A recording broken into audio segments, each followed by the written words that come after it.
টুম্পা তার বাবার বাসায় 3 দিন থাকার পর একাই স্বামীর বাসায় ফিরেছে। টুম্পার সাথে তার স্বামী যায়নি, কারণ হলো অফিসের কাজে অনেক ব্যস্ত ছিল সে। টুম্পা বাড়িতে এসে কাজের মেয়ে জ্যোতিকে ডাকল।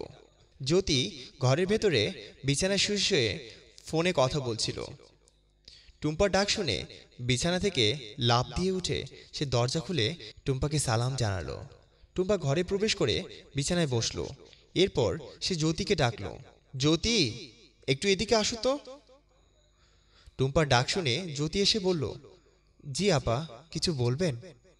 টুম্পা জ্যোতিকে বলল, আমার গলাটা শুকিয়ে গেছে, যাও আমার জন্য 1 গ্লাস পানি নিয়ে আসো। ঠিক আছে আপা, আমি পানি নিয়ে আসছি। টুম্পার কাছে সবকিছুই যেন এলোমেলো লাগছে। এদিকে টুম্পা তার স্বামীকে কল দিয়ে বলল, শোনো, আমি বাসায় চলে এসেছি, আর তুমি আমার সাথে না যাওয়ার কারণে আমার সেখানে কেন জানি থাকার ইচ্ছেই করছিল না, তাই তাড়াতাড়ি চলে এলাম। আমাকে না জানিয়ে হঠাৎ চলে এলে, আর তো কটা দিন থাকলেই পারতা। স্বামীর এমন উত্তর শুনে টুম্পা ফোনটি কেটে দিল। টুম্পার এবার সন্দেহটা আরও বেড়ে গেল। জ্যোতি পানি নিয়ে এসে বলল, এই নিন আপা। টুম্পা পানি খেয়ে গ্লাসটি জ্যোতিকে দিতে গিয়ে বলে, জ্যোতি, এই জামাটি কোথায় পেলে? জ্যোতি এবার হতবাক হয়ে বলল, এই জামাটি আমাকে কি সা বলে থেমে গেল যে? তোমার স্যার দিয়েছে, তাই তো? জি আপা। আচ্ছা তুমি এখন যাও। টুম্পার সন্দেহ আস্তে আস্তে বেড়েই যাচ্ছে। টুম্পা অনেক বুদ্ধিমতী একটি মেয়ে। টুম্পা না ঘাবড়িয়ে তার সন্দেহটা নিষ্পত্তির জন্য পদক্ষেপ শুরু করে। টুম্পা তার স্বামীকে কল দিয়ে বলে, শোনো, বাবা হঠাৎ করে অসুস্থ হয়ে গেছে, আমাকে এখনই যেতে হচ্ছে। আমি প্রায় বের হয়ে গেছি, তুমি কি আমার সাথে যাবে? টুম্পার প্রতি উত্তরে তার স্বামী বলল, না, আমি যেতে পারবো না, আমার অফিসে অনেক কাজ আছে, বরং তুমি দ্রুত চলে যাও।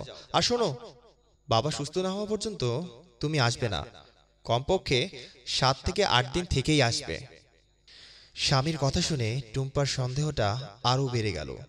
টুম্পা এবার জ্যোতিকে ডাকলো, জ্যোতি, একটু এদিকে আসো তো। টুম্পার ডাক শুনে জ্যোতি সামনে আসলো। আপা, কিছু বলবেন? শোনো, তুমি আজ বাসা চলে যাও। 3 দিন ধরে আমি ছিলাম না, তোমার বাসায় তো অনেক কাজ করতে হয়েছে, অনেক পরিশ্রমও হয়েছে। আজ আমি বাসার সব কাজ একাই করে নেব। ঠিক আছে আপা, আমি তাহলে বাসায় চলে যাচ্ছি। আচ্ছা শোনো, তোমার জামাটা আমার অনেক পছন্দ হয়েছে, ভাবছি এমন একটি জামা আমিও কিনবো। তাই তুমি রুমে গিয়ে জামাটা পরিবর্তন করে রেখে যেও, আমি দোকানদারকে দেখিয়ে এমনই একটি জামা কিনে আনবো। আচ্ছা ঠিক আছে আপা। টুম্পার স্বামী অফিস থেকে এসে দেখে তার স্ত্রী বাসায় নেই। জ্যোতি একাই বিছানায় শুয়ে আছে। রাহাত এবার জ্যোতির কাছে গিয়ে বলল, কি ব্যাপার, শুয়ে আছো কেন? জামাটা তো তোমাকে বেশ মানিয়েছে। যাক, আজকে আমরা অনেক মজা করব। টুম্পা বাবার বাসায় চলে গেছে, 7 থেকে 8 দিন ফিরতে দেরি হবে। কি ব্যাপার জ্যোতি, তুমি ঘুমিয়ে আছো নাকি? আগের চেয়ে আজকে তোমাকে অনেক বেশি আদর করব।